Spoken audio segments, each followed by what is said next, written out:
Alors, bonjour à toutes et à tous. Merci d'être présents, merci d'être là et bienvenue avant tout. Est-ce qu'on peut juste me confirmer aussi que sur Zoom, on entend? Ça va Oui, être on OK? entend. OK, Très bien. parfait, merci. Donc, bienvenue à notre conférence qui s'intitule donc... Ah bah, c'est pas la bonne slide. Non, parce que c'est direct le PowerPoint. Ah, OK, bon. Qu'est-ce qui empêche notre cerveau d'agir pour le climat? Donc, Namina Sessay, Robin Pittet et moi-même, Clara Bonhomme-Blues, sommes 3 étudiants en master de psychologie du développement durable, qui est donc un nouveau master qui vient d'ouvrir, à la tête duquel nous avons le professeur Tobias Brosch ici présent.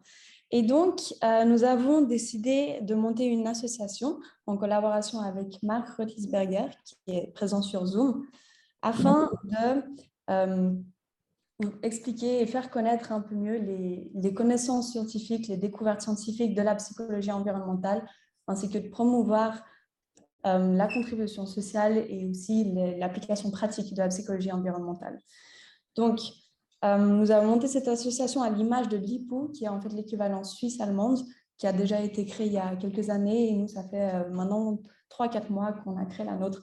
Donc, les deux, en fait, sont en parallèle, simplement qu'on agit à un niveau francophone. Donc, on est tout à fait conscient du fait que psychologie environnementale et psychologie du développement durable, c'est des termes encore un petit peu flous. Et c'est justement pour cette raison qu'on a décidé d'organiser cette conférence pour que, en fait, on fasse un peu mieux connaître ce que signifient en fait ces termes. Et donc, nous avons ici 2 intervenants qu'on va vous présenter tout de suite. Et puis, ils vont, du coup, chacun va faire environ 45 minutes de présentation, après quoi il y aura 15 minutes de questions-réponses. Donc, n'hésitez pas, vous êtes vraiment invités à partager vos remarques, vos commentaires, qu'ils soient positifs ou négatifs, vos appréhensions, quoi que ce soit. Et puis, voilà, donc on espère avant tout que vous prendrez plaisir à participer à cette conférence. Et je tiens à dire aussi pour tout ce qui est questions, donc on va répéter les questions au micro pour que ceux sur Zoom entendent. Et ceux qui sont sur Zoom, si vous pouvez poser vos questions déjà par écrit, ce serait bien. Si vraiment ce n'est pas possible, on s'arrangera oralement. Et voilà, donc merci. Je vais passer la parole du coup à mes 2 collègues.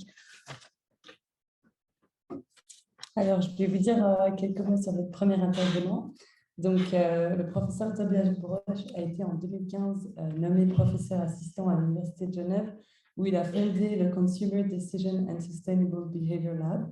Et en 2019, il a été promu professeur associé et il occupe désormais la chaire de psychologie du développement durable à l'UNIJ.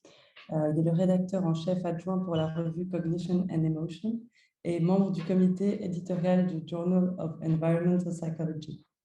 Donc, le professeur Brosch cherche à comprendre les émotions, les valeurs, les heuristiques et les processus affectifs qui nous aident à comprendre notre environnement et influencent nos choix, et comment ces connaissances peuvent être utilisées pour promouvoir des comportements durables.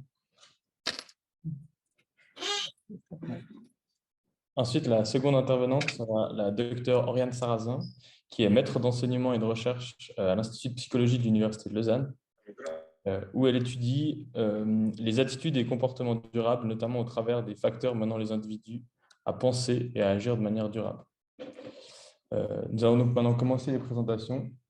Monsieur le professeur Brosch, vous pouvez donc venir commencer.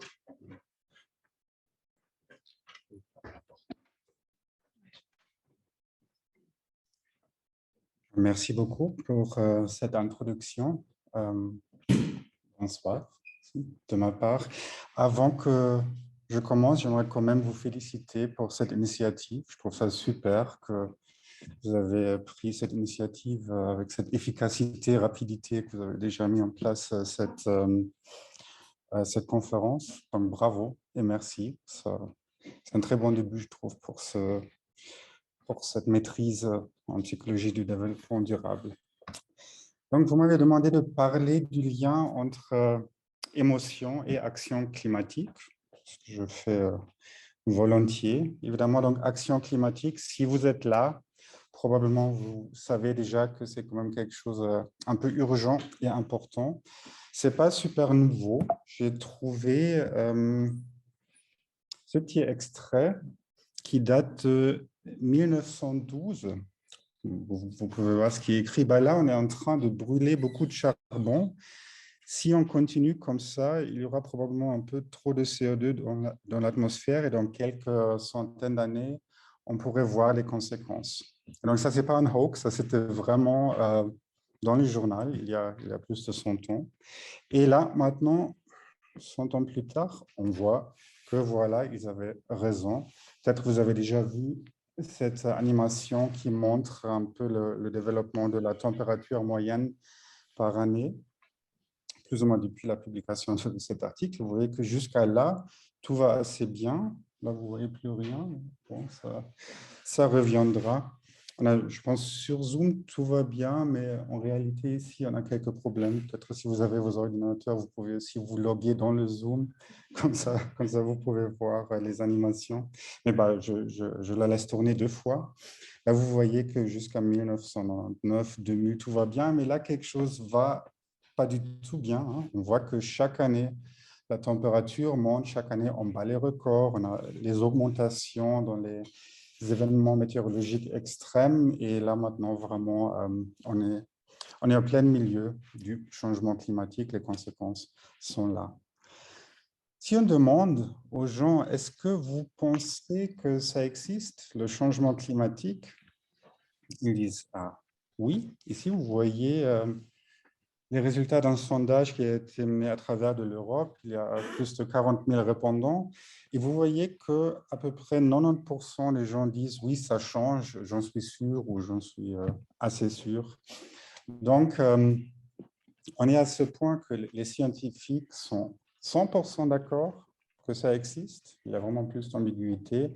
La plupart des gens sont d'accord que ça existe, que c'est problématique. Et quand même, on ne voit pas encore le niveau d'action, de changement de comportement qui serait nécessaire pour attaquer cette problématique. Et donc, c'est là où la psychologie de l'environnement, la psychologie du développement durable a son rôle à jouer. C'est pour comprendre the gap, mind the gap. Si vous êtes à Londres, dans le subway, vous entendez ça à chaque fois, mind the gap. Donc, c'est ce gap, ce trou entre ce qu'on pense savoir et ce qu'on fait. Pourquoi il y a cette différence? Pourquoi il y a autant de gens qui disent ça existe et très peu de gens qui disent bah, alors changeons notre mode de vie? Et donc la réponse de la psychologie, c'est que le changement climatique, c'est assez difficile à comprendre pour notre cerveau. Notre cerveau n'est pas vraiment structuré pour comprendre une menace qui est probabilistique, qui est complexe, où le lien entre cause et effet est assez loin, il y a une certaine complexité. Nous, on est plutôt fait pour comprendre des menaces qui sont devant nous, qu'on peut voir, qu'on peut sentir, qu'on peut toucher, comme je sais pas, un tigre qui attaque notre pauvre Néandertal. Là, on est bien fait pour, mais le changement climatique, on n'est pas fait pour à cause de la structure de notre cerveau. Là, je vous ai mis cette illustration des 2 systèmes de traitement du cerveau, ou plutôt 2 modes de fonctionnement. On a une manière de traiter l'information qui est rapide, qui est intuitive, qui est basée sur notre expérience et qui est très souvent aussi chargée affectivement. Donc, si je vous demande c'est quoi 3 fois 4, vous voyez la réponse devant vos yeux parce que vous avez beaucoup d'expérience avec ce genre de problématiques. Comme je viens de dire, souvent, ça c'est infusé avec l'affect, avec l'émotion, parce que c'est basé sur des expériences affectives qu'on a eues. Et puis, on a un deuxième système qui est plutôt impliqué dans le type de problème. Bon, c'est quoi 12 fois 15 fois 938, où je crois que vous ne voyez pas tout de suite la réponse devant les yeux.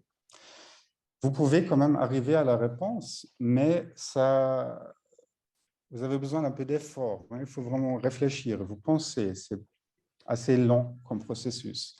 En même temps, vous pouvez traiter de l'information plus complexe, de l'information abstraite.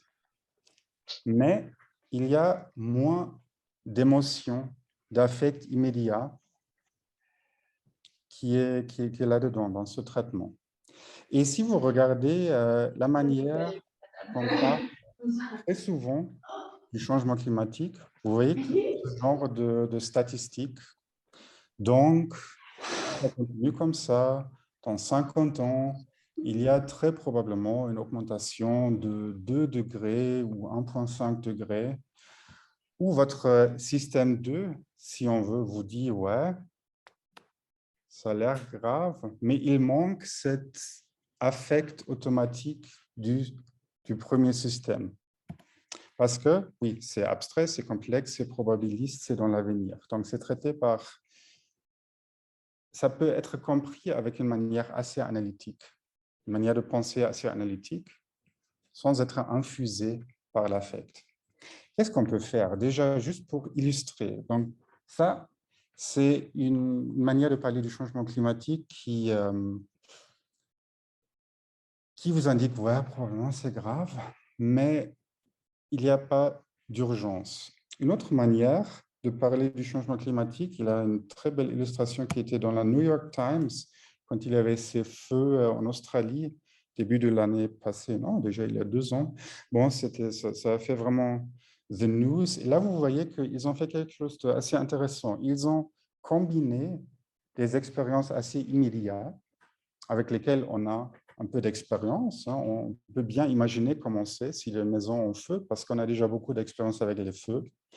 On peut bien visualiser les forêts qui sont un peu foutues, parce qu'on l'a déjà vu, mais ils ont fait le lien entre ces événements et le changement climatique. Donc, ils ont bien communiqué que le changement climatique, qui est en fait un phénomène statistique qui se déroule dans le long terme, est lié à ces événements immédiats.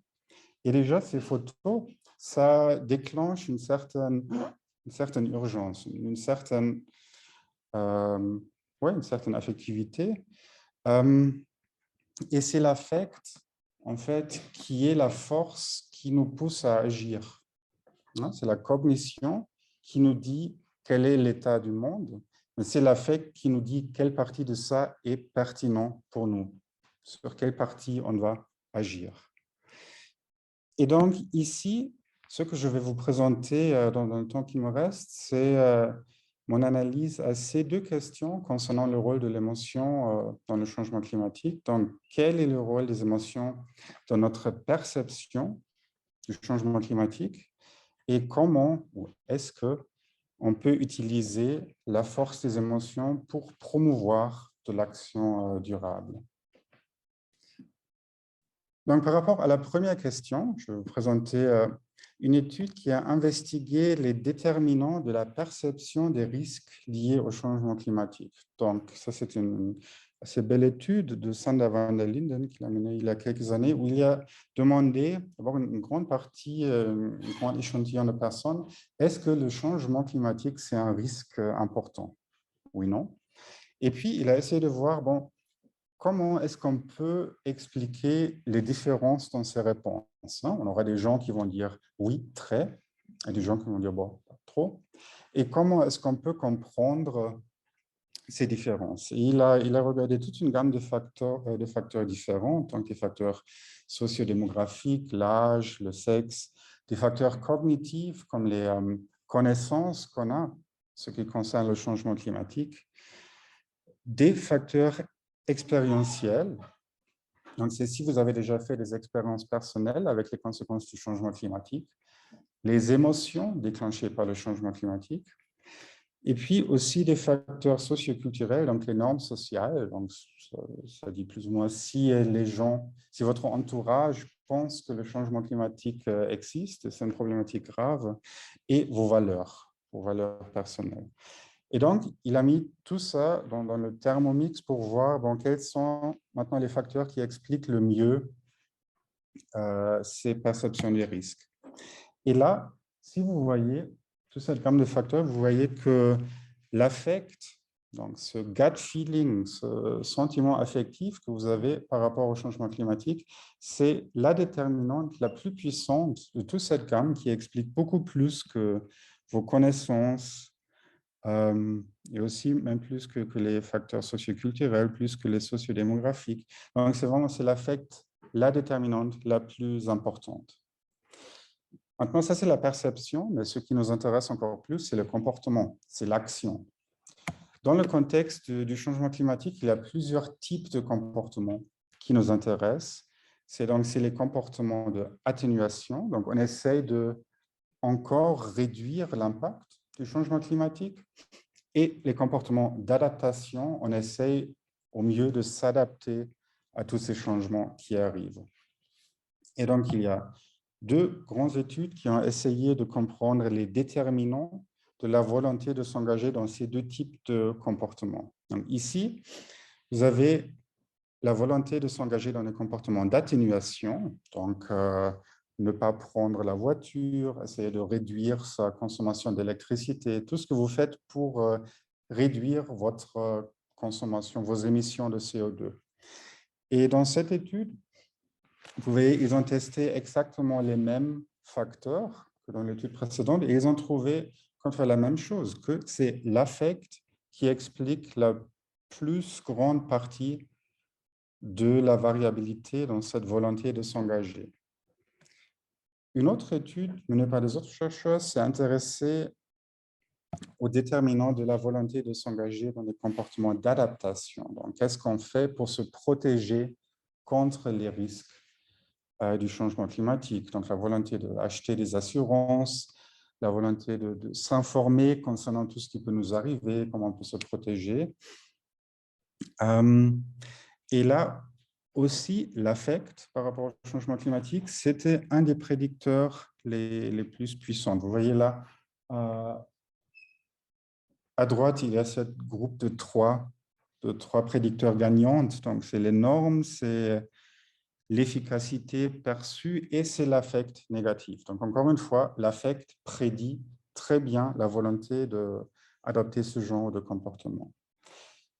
Un autre type de comportement qui est pertinent dans ce domaine, c'est le soutien, l'acceptation aux politiques climatiques et aux nouvelles technologies. On a vu en Suisse que c'est une question très importante dans le contexte du refus par rapport à la loi CO2. Donc, évidemment, c'est un thème très important de comprendre quels sont les facteurs qui poussent les gens à accepter des politiques climatiques. Là, une grande étude à trouver, vous pouvez déjà imaginer, ça commence à devenir un peu répétitif, c'est l'affect qui prédit mieux. Donc, il y a affect général et encore une émotion spécifique, worry, donc la préoccupation par rapport au changement climatique. Ces deux prédisent très bien le soutien à la politique climatique. Et un dernier, je vais vous présenter l'acceptation des énergies renouvelables. Donc, à quel point vous pensez qu'on devrait plutôt mettre sur le photovoltaïque, sur les éoliennes, réduire la consommation de charbon, ce genre de choses. Et donc voilà, encore une fois, l'affect est finalement le seul prédicteur significatif dans ce modèle, c'est l'affect qui prédit ça. Donc, je pense que vous avez compris l'idée que j'aimerais amorcer ici. J'ai encore une fois mis dans une boîte rouge, mais le premier grand insight qu'a donné notre analyse de la littérature, c'est que le rôle des émotions, de l'affect que les gens ressentent par rapport au changement climatique est vraiment très, très, très important. J'avoue, c'était encore plus important que j'avais pensé quand j'ai lancé cette étude. Je me suis dit, oui, on va trouver une rôle des émotions de temps en temps, bien sûr. C'est bien parce que nous on fait des recherches sur les émotions, mais après de voir que dans chaque étude, ça sort comme le meilleur prédicteur, ça m'a aussi frappé. Et ça montre que c'est vraiment un thème qui devrait nous intéresser, le rôle des émotions, qu'on ne peut pas sous-estimer leur rôle, qu'on ne peut pas dire, bon, les émotions, c'est quelque chose qui est un peu irrationnel, un peu bizarre, qu'on laisse à côté. Non, les émotions sont centrales dans ce domaine. Donc, avec ça, bon, qu'est-ce qu'on fait avec ce résultat? Est-ce qu'on peut trouver des manières d'utiliser la force de ces émotions, l'importance des émotions pour pousser le comportement durable, pour promouvoir le comportement durable? Il y a encore pas beaucoup de recherches académiques. Il y a pas mal d'essais dans les médias. Il y a pas mal de gens qui essayent de faire faire les gens paniquer. Un exemple très connu, c'était ici dans le New Yorker, il y a 2-3 ans. Il y a cet article qui est apparu, The Uninhabitable Earth. Donc, c'est une catégorie qui s'appelle Climate Doom Literature. Donc, vraiment d'écrire sur toutes ces conséquences catastrophiques. Donc, juste pour vous illustrer un peu le contenu de cet article, j'ai sorti les titres, les sous-titres qui ont été utilisés. Donc, c'est jour du jugement dernier, morte chaleur, la fin de la nourriture, air irrespirable, guerre perpétuelle, effondrement économique permanent, océan empoisonné. Donc, voilà, c'est sorti et ça a lancé un grand débat. En fait, est-ce que c'est la bonne chose à faire? Est-ce qu'on devrait essayer de faire peur aux gens pour les motiver à agir contre le changement climatique? D'abord, c'est une question morale, peut-être. Est-ce que c'est notre rôle de faire peur aux gens? Mais c'est aussi une question pragmatique. Est-ce que ça marche? Parce qu'il y a vraiment deux camps, il y a deux équipes. Une équipe qui dit oui, il faut faire peur parce que ça peut pousser les gens à l'action climatique. Il y a les autres qui disent ah ben peut-être pas, peut-être ça va créer un type de helplessness, d'impuissance qui va pousser les gens plutôt à trouver des stratégies de défense psychologique pour dire alors non, ça c'est trop, je peux rien faire. Alors ça ne peut pas être si grave. Hein. Vous voyez la dissonance cognitive. Si je ne peux rien faire, ça ne peut pas être trop grave parce que sinon, je ne me sens pas bien. Et donc, ça, c'est un peu les deux courants théoriques derrière. Si on se demande quels sont les effets des émotions sur notre pensée, sur notre cognition, sur notre action, il y a de l'évidence qui montre qu'avoir peur, ça peut nous aider à mieux comprendre les risques. C'est logique, si on a peur, on est dans un état qui fait un peu plus sensible à tout ce qui peut nous menacer. Donc la peur, ça peut augmenter notre perception du risque du changement climatique, ce qui devrait mener à l'action climatique. En même temps, on sait que la peur, ça induit aussi une réduction de notre potentiel d'adaptation perçu, coping potential pour les psychologues parmi nous. Donc, si on a peur, on a la tendance à penser un peu moins qu'on peut bien maîtriser une certaine situation. Et donc, si c'est ça l'effet de ce genre de communication, ça va avoir comme résultat plutôt des sentiments d'impuissance par rapport au changement climatique. Alors oui, c'est super grave, c'est trop grave, on ne peut plus rien faire, on est foutu, alors on ne fait rien.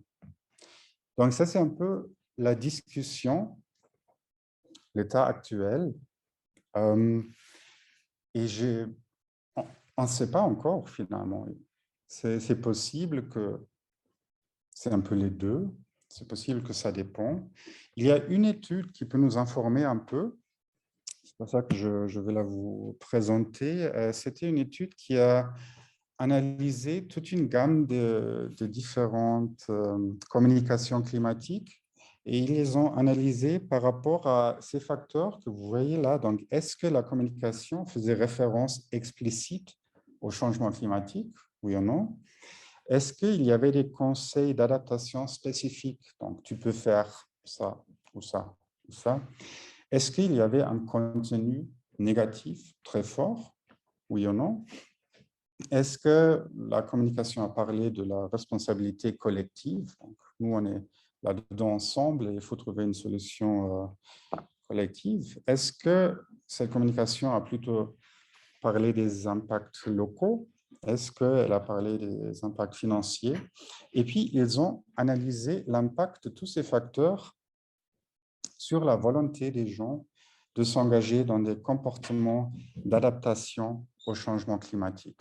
Donc, de se renseigner concernant ce qu'on peut faire, de se protéger, d'acheter des assurances. Ici, vous voyez les résultats. Donc, il y a deux facteurs qui ressortent vraiment, qui ont un impact positif. Donc, c'est adaptation advice. Donc, si dans cette communication, on vous a donné des conseils concernant ce que vous pouvez faire, mais encore une fois, c'est le contenu émotionnel négatif qui avait l'impact le plus prononcé. Donc, selon cette étude-là, ça indique plutôt que oui, ça peut être bien de faire peur aux gens, ça les pousse à l'action.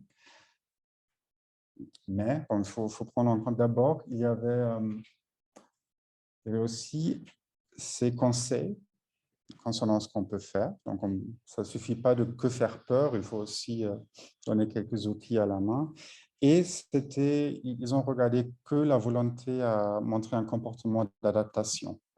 Vous avez déjà vu qu'il y a plein de types de comportements différents, et ça, cette analyse est ciblée juste sur un type de comportement. Donc, si c'est une bonne idée de faire peur, oui ou non, la question est encore ouverte, mais il y a un peu d'évidence qui dit que dans certaines situations, ça peut être la bonne chose à faire.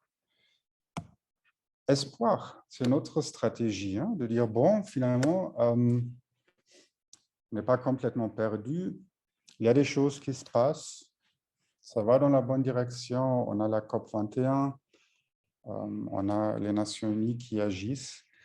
Et c'est la deuxième grande stratégie de communication affective qui est utilisée. Parler un peu de l'espoir, de dire on peut encore résoudre cette problématique. Encore une fois, on a deux équipes. On a des équipes qui disent oui, c'est bien, espoir. Ça peut aussi motiver les gens à l'action climatique. Il y a des autres qui disent bon, ça pourrait induire de la complaisance parce que si ça va mieux, c'est top. Vous continuez avec vos actions climatiques et moi, je continue à utiliser ma voiture et prendre l'avion pour les vacances. Encore une fois, deux possibilités. Là, il y a un peu plus dans la littérature qui nous donne des meilleures idées, des meilleures pistes pour comprendre l'impact de l'espoir. Et la réponse, ma réponse, c'est ça dépend du type d'espoir. Donc, parce qu'on peut avoir plusieurs types d'espoir. Ça, c'est une étude qui a testé l'impact des messages optimistes concernant le progrès dans la mitigation du changement climatique, un peu avec le narratif que j'avais cité juste avant. Bon, ça va déjà mieux, il y a des initiatives, ça va dans la bonne direction, on commence à réduire l'augmentation des émissions. Donc, le message, c'est en général, il y a du progrès. Et ici, vous voyez les résultats. Donc ici, vous voyez que ce message a en fait augmenté l'espoir des gens qui ont été confrontés à ce message, mais a réduit leur perception du risque par rapport au changement climatique. Ça avance, c'est moins grave. Et n'a rien fait, ne les a pas motivés à l'action. Donc, espoir par rapport à l'idée que oui, ça va dans la bonne direction, ça n'a pas trop l'air de marcher. Une autre étude a utilisé des messages optimistes concernant des solutions pour la mitigation du changement climatique. Donc, ils ont dit, il y a plein de choses que vous pouvez faire. Vous pouvez agir comme ça, vous pouvez activer les politiciens, les instances politiques vont réagir si vous communiquez avec eux. Donc, vous voyez, c'est un autre type d'espoir, c'est un espoir actif, si on veut. Ça peut aller dans une bonne direction si toi, tu fais ça, ça, ça. Et vous voyez que ça a vraiment eu un impact sur le comportement qui a été médiatisé par l'augmentation de l'espoir. Donc, les gens chez lesquels ces messages ont induit une très grande augmentation de cette émotion sont aussi ces gens qui, après, ont agi. Donc, deuxième insight, les émotions positives, mais aussi les émotions négatives ont été utilisées avec succès dans les communications, aussi dans des interventions pour motiver l'action climatique. Mais ce qui est aussi important, et là je fais un peu de pub aussi pour notre domaine de recherche, c'est important de comprendre comment exactement les émotions marchent dans notre système de prise de décision, pour comprendre pourquoi il y a un message d'espoir qui marche bien, un autre qui ne marche pas du tout, quelles sont les situations, quels sont les mécanismes à travers la peur peut motiver ou bloquer l'action.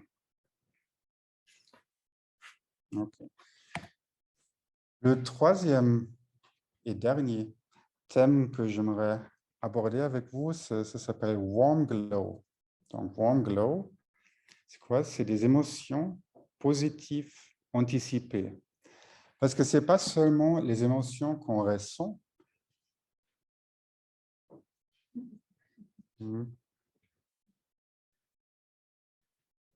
mais aussi les émotions qu'on anticipe dans les situations peuvent nous motiver à l'action.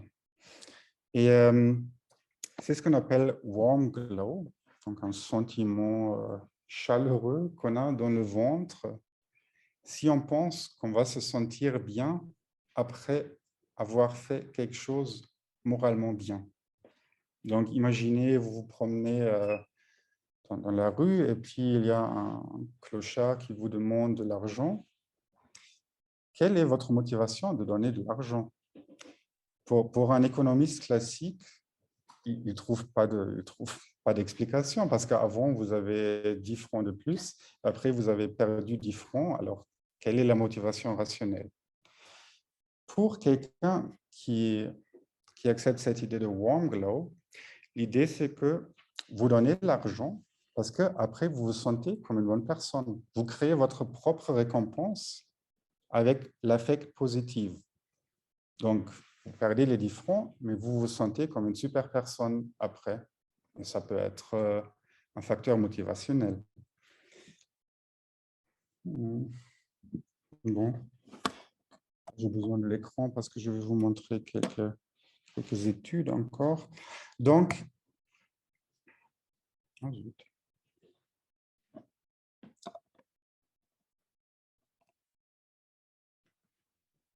Comme ça. Donc, il y a déjà pas mal de recherches dans le domaine de la prosocialité en général, mais on vient de commencer aussi dans le domaine du développement durable, pour voir à quel point les émotions positives anticipées peuvent être moteurs de l'action climatique. Et les premières études me donnent beaucoup d'espoir, en fait, pour revenir à l'espoir, parce qu'on a montré que warm glow anticipé prédit les comportements pro-environnementaux dans l'avenir. Donc, si je vous demande aujourd'hui à quel point allez-vous vous sentir bien si vous montrez du comportement pro-environnemental, vous cochez sur mes questionnaires, et 4 semaines plus tard, je reviens vers vous pour vous demander, bon, pendant les dernières 4 semaines, qu'est-ce que vous avez vraiment montré comme comportement?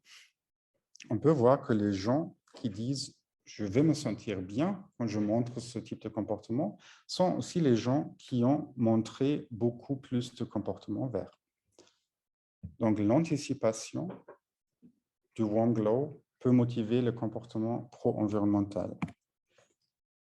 Ce qui est encore plus important, c'est que le warm glow peut jouer un rôle de médiateur dans l'impact des comportements pro-environnementaux antérieurs sur des intentions futures. Donc, vous montrez un comportement pro-environnemental et puis les gens qui se sentent spécialement bien après ce comportement, c'est aussi les gens qui disent dans l'avenir, je veux faire plus de ce genre de comportement parce que je veux continuer à me faire bien. Et donc, ça indique la possibilité de l'existence de ce que j'appelle le cercle vertueux du warm glow. Donc, laisse-moi expliquer. La littérature montre que le warm glow attendu prédit les comportements pro-environnementaux. La littérature montre que le comportement pro-environnemental peut résulter dans ce warm glow qu'on ressent. Et les gens qui ressentent le warm glow vont faire un update de leurs attentes de ressentir encore plus de warm glow dans l'avenir. Donc, vous voyez, il y a cette boucle qu'en psychologie, on appelle un mécanisme de renforcement positif. Vous montrez un comportement, vous produisez votre propre récompense, vous apprenez que la prochaine fois, vous allez probablement encore ressentir cette récompense, ce que vous voulez faire, donc vous continuez.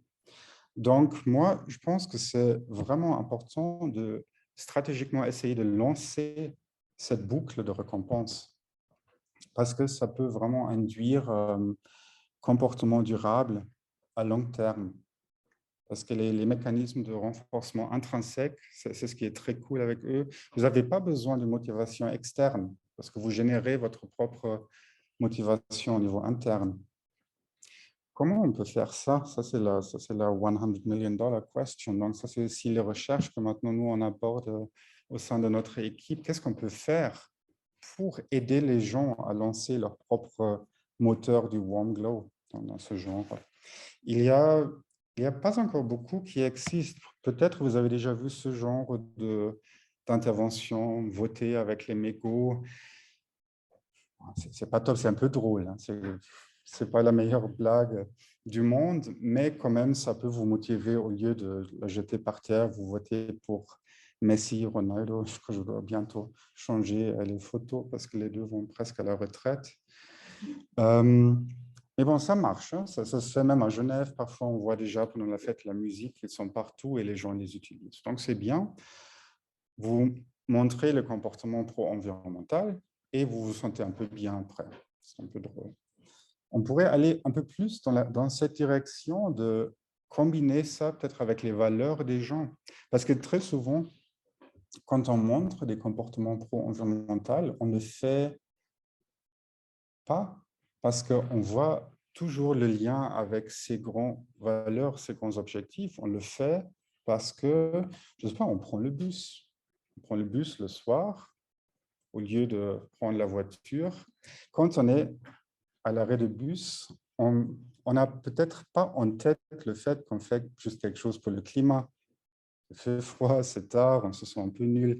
Peut-être on peut essayer de rappeler les gens, de mettre des miroirs, dire alors, tu es quand même un petit héros là ce soir parce que tu fais quelque chose. Juste rappeler les gens que c'est lié à leurs valeurs. Je pense que ça pourrait lancer ce cercle. J'ai combien de temps encore? Une petite minute? 10 minutes, ok. C'est bien. Alors, je peux encore vous montrer une petite vidéo.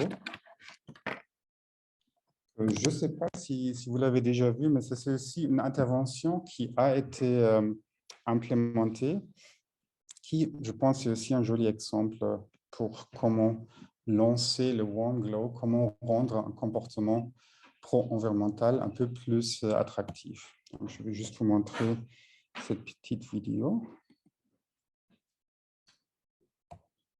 Ok, on va voir ce qu'on peut faire avec le son. Ah, peut-être. Non, pas. Ne regardez pas, je vais encore.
J'adore qu'ils ont mis le petit bonhomme à la fin qui fait beuh, beuh.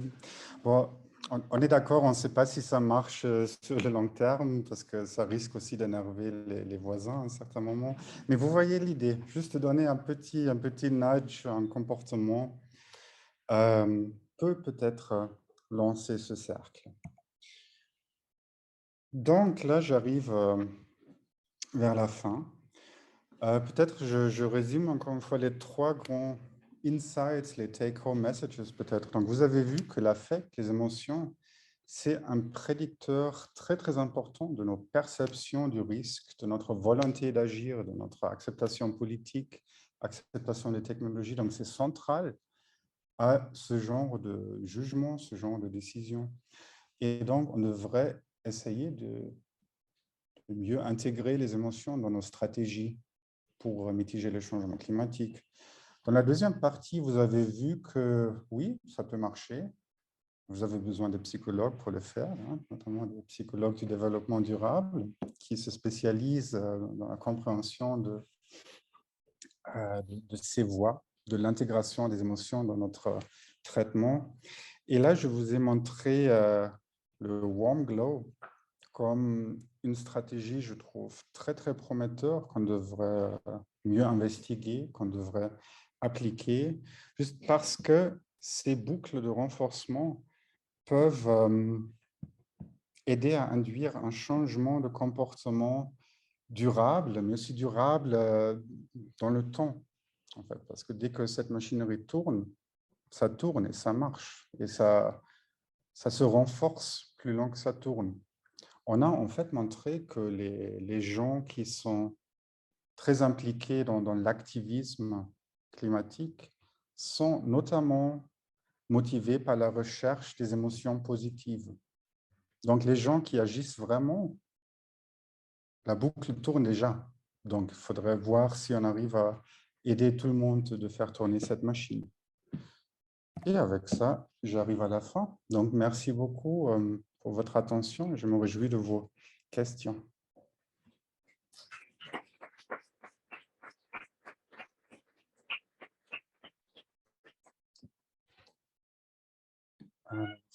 Vous voulez qu'on fait comment? Vous voulez motiver ou modérer, ou je lis un peu dans le chat, ou on commence ici?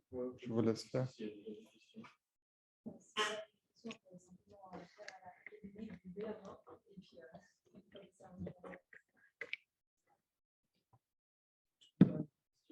Oui. Merci pour votre présentation, très intéressante sur son comportement, les différents déclencheurs du comportement vertueux. Tout ça, ça ramène quand même en fait, le comportement à l'échelle de l'individu. Et quand on sait qu'aujourd'hui, finalement, les grandes causes du réchauffement sont liées quand même à des modèles de croissance, par des pays qui n'ont pas l'attention vraiment de la réflexion, par des immenses entreprises qui parfois sont si influentes qu'elles passent même au-dessus de la souveraineté des différents pays. Comment est-ce que vous transposez un modèle comme celui-ci auprès, je dirais, des véritables sources de pollution? Je ne dis pas qu'on n'en est pas nous tous à titre individuel, on a tous notre rôle à jouer, il faut bien le dire. Mais comment vous faites pour transposer finalement cette idée de cercle vertueux à un niveau, je dirais, un peu plus macro, à l'échelle d'un pays, à l'échelle des acteurs majeurs? Ouais. Comment puis-je répondre? Donc, évidemment, c'est un argument qui est souvent relevé. Je ne veux pas dire que la responsabilité, c'est l'individu qui doit juste arrêter de manger de la viande et tout va bien. Évidemment, ce n'est pas le cas. Le changement climatique est causé par l'activité d'une grande collectivité et doit aussi être attaqué par une collectivité. Et ça inclut, évidemment, les entreprises, ça inclut les politiciens. Mais moi, je vois le rôle de l'individu un peu plus large, dans cette manière que l'individu, c'est aussi un citoyen et c'est aussi un consommateur. Les entreprises les entreprises proposent des choses qu'ils savent que les gens vont acheter. Si les consommateurs changent systématiquement leur comportement et communiquent sur leurs besoins, les entreprises vont s'adapter d'une certaine manière. les politiciens proposent des choses qu'ils pensent que les citoyens aiment, vont voter pour, parce que les politiciens finalement veulent être élus. Si les citoyens communiquent qu'ils veulent des autres stratégies un peu plus agressives, ça va aussi arriver chez les politiciens.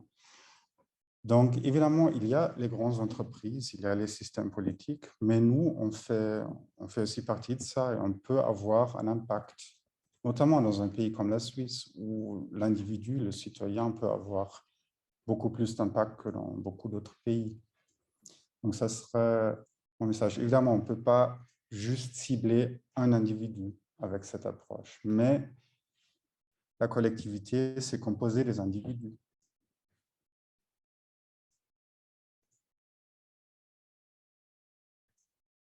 Je ne sais pas si c'est une réponse satisfaisante. Je ne veux pas dire que nous, les psychologues, vont résoudre toute la problématique de l'ensemble. On a besoin des sciences, des sociologues et tout. Évidemment, ils ont leurs approches complémentaires. Je pense que la psychologie, ce qu'elle contribue, notamment, c'est de mieux comprendre les mécanismes, pourquoi il y a des choses qui ne se passent pas bien au niveau individuel, mais ça se traduit aussi dans les questions comme pourquoi il y a autant de gens qui n'agissent pas. Et au niveau individuel, on peut dire c'est ce problème de la compréhension de la problématique. Oui.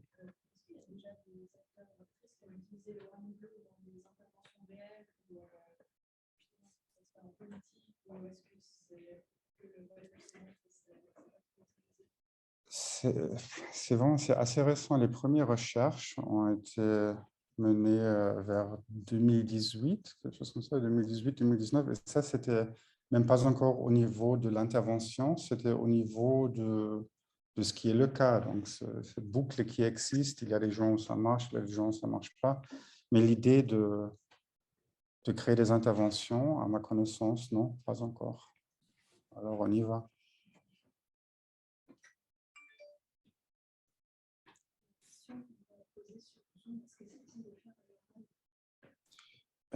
C'est quelle question? C'est un peu Ah, la question est un peu complexe. Ah non, je veux pas de question complexe. Non, oui, bien sûr. Bien sûr, on peut. Est-ce que je dois faire quelque chose pour... D'accord. Ah, est-ce que vous m'entendez? Oui. Yes. Alors, ma question, c'est au niveau individuel, en psychologie, il y a une intervention qui s'appelle le contraste mental, qui consiste en fait à se projeter dans la réalité future et ensuite, donc dans la réalité qu'on désire. Hein. Ici, ça pourrait être un monde magnifique où on a réussi à faire face plus ou moins au défi. Et ensuite, d'opposer ça, de contraster ça avec les obstacles qu'on rencontre aujourd'hui pour y parvenir. Et lorsqu'on a confiance dans le fait qu'on peut y parvenir à ce résultat, alors on va avoir tendance à être motivé, à s'engager. Ce que je me demande, c'est est-ce que c'est possible, est-ce que ce mécanisme existe aussi dans une communication qu'on fait à d'autres personnes, c'est-à-dire par exemple dans un article, un journal, où on présente en fait la réalité positive vers laquelle on a envie d'aller, en indiquant les obstacles en fait qu'on a besoin en fait de surmonter pour pouvoir parvenir à cette réalité, notamment l'engagement individuel et collectif. Mm-hmm.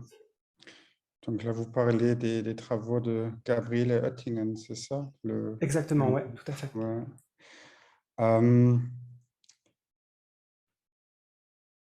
Je ne sais pas, à ma connaissance, je crois que ces stratégies n'ont pas encore été appliquées à cette question. C'est tout ce que je peux dire là. C'est une question très spécifique. C'est une stratégie, je pense que c'est prometteur parce que je sais que les implementation intentions, donc c'est un peu le précurseur de ce système Goop dont vous parlez. Ça a déjà été appliqué dans le contexte du comportement durable, je crois du recyclage, où ça a assez bien marché, mais ça marche que chez les gens qui veulent déjà changer leur comportement, hein. Donc, vous avez déjà besoin d'avoir convaincu les gens et avoir créé la motivation. Et après, vous donnez encore un outil qui permet de surmonter les habitudes, d'entraîner des automatismes. Je ne sais pas si cette stratégie marcherait pour convaincre quelqu'un. Je ne peux pas vous dire. Je me demande en fait, ouais, peut-être si on arrive à faire un texte qui permet à la personne qui le lit ou à certaines personnes de s'identifier, en fait, de se dire, ouais, moi, c'est le type de futur que j'ai envie. Et donc, avec le contraste mental, de pouvoir aussi s'identifier à ça, se dire, ok, bon, bah, je fais partie du mouvement, let's go. Enfin, Ouais. question ouverte du coup. Question ouverte, je pense que c'est une très bonne question pour une thèse. Donc, si ça vous tente, contactez-moi après. Mais oui, sûrement, il faut essayer chaque idée qu'on a, en fait, chaque stratégie qui peut aider. Je vous remercie. Oui. Répondre à la personne, il y a des ateliers qui se font littéralement pour expérimenter justement, ça s'appelle la création d'imaginaire. Et justement parce qu'on est dans un système où on est un peu bloqué, on ne voit pas forcément comment est-ce qu'on peut faire autrement, puis on dit que c'est toujours comme ça. C'est vraiment des créations d'imaginaire collectif. Alors, je ne sais pas s'il y a de la recherche établie là-dessus. En tout cas, en fait, c'est des choses qui existent de plus en plus dans différents pays, en Belgique, en France et en Suisse aussi. Ouais, ça me fait bien analyser. Et c'est vraiment des processus qui permettent aux gens de se mettre en action. C'est quoi le nom de ces ateliers? Ça s'appelle la création d'imaginaire, mais ça se fait aussi à travers d'autres pratiques, travail psychologique, D'accord. Ok, donc juste encore comme réponse à vous, Michael, il y a une dame dans l'audience qui a dit qu'il y a des ateliers en fait qui permettent de faire justement ça, qui s'appelle, vous pouvez répéter le nom, création imaginaire? Création d'un modèle imaginaire. Donc apparemment, il y a des ateliers dans plusieurs pays. Peut-être vous pouvez trouver quelque chose sur Internet pour vous renseigner encore. Super, merci beaucoup.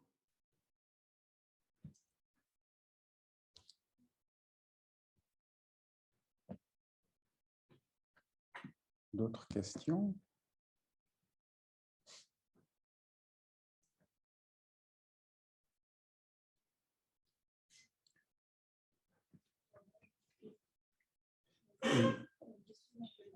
Oui, d'abord, il y avait une dans le Zoom. Donc, oui, de la relation émotionnelle à la nature comme médiateur aux comportements pro-environnementaux.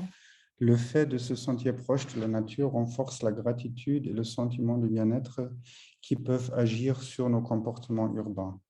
Oui, ça aussi, c'est un champ de recherche qui trouve de plus en plus d'intérêt. C'est le lien avec la nature, même un peu les associations affectives automatiques qu'on peut avoir par rapport à la nature. Il y a le place attachment, c'est aussi un construit psychologique qui trouve pas mal d'intérêt. Donc, à quel point vous vous sentez attaché par rapport à un lieu.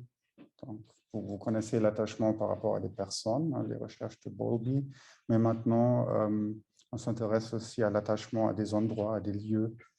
Et si vous avez un attachement très fort à un lieu, ça peut aussi vous motiver de vous investir, d'agir pour la protection de ce lieu.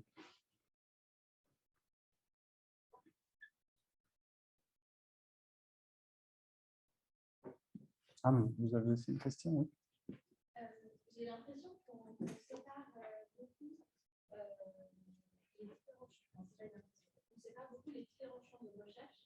Et j'ai l'association que sur cette thématique, et je le vois aussi par rapport à pas mal d'approches, on aurait besoin de justement remettre toutes les approches ensemble, parce que par exemple, j'imagine que le warm-up pourrait bien marcher selon sociale dans laquelle on vient, parce que ça a un impact. Et du coup, une démarche un peu plus intégrative serait peut-être plus efficace que juste étudier sur ce sujet. Parce que vous en pensez par rapport à ça. Faire de la recherche plus pluridisciplinaire. Ouais. Oui, mais évidemment, c'est notamment dans ce domaine, c'est très important.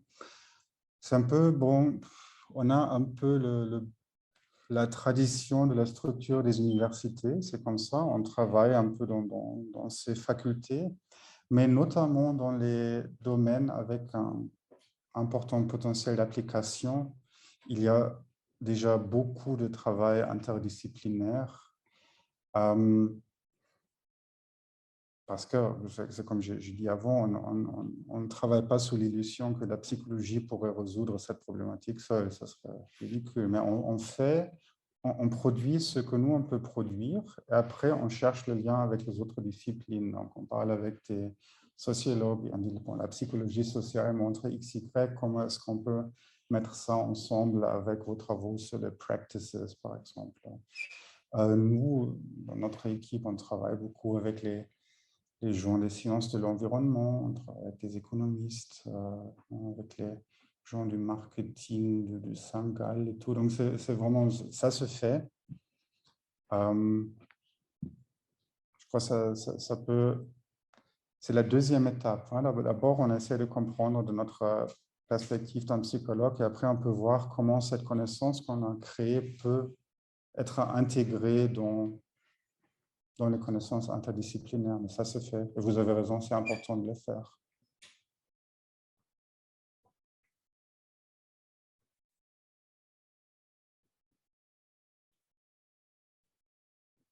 D'accord. On va passer à la présentation de la docteure Oriane Sarrazin pour la suite sur la conférence.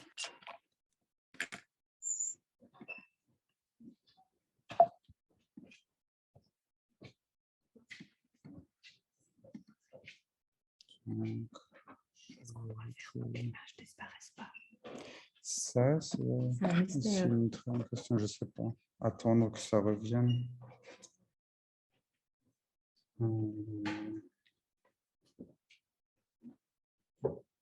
Est-ce que sur Zoom, vous voyez bien la prochaine présentation, les slides? Non, il n'y a pas encore de partage. Ok, on va voir. C'est où le Zoom maintenant? Ah, là, il y avait quelque chose. Ok. C'est où maintenant le Zoom? Il faut agrandir. Est-ce qu'il faut faire ça? Ouais. Prochain screen, voilà. Et... Maintenant, c'est bon? Oui. Ah.